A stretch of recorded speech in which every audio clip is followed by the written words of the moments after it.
In this tutorial, we are going to explain the secondary succession.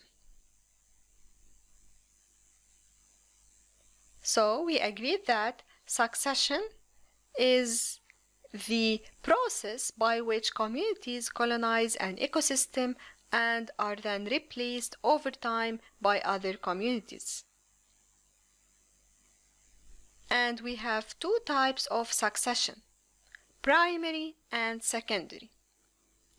We'll now focus on the secondary succession. Secondary succession occurs when the starting point is bare existing soil.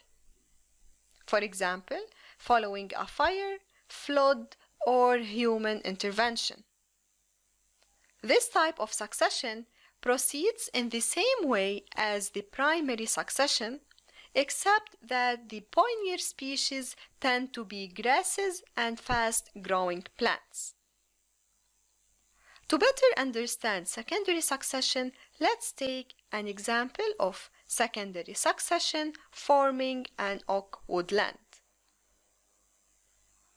The start point is the bare soil, which is colonized by grasses and pioneer plants. Grasses begin to predominate with time.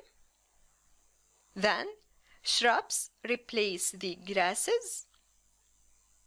After that, fast-growing trees start to appear. And finally, the slow-growing oaks create the climax community.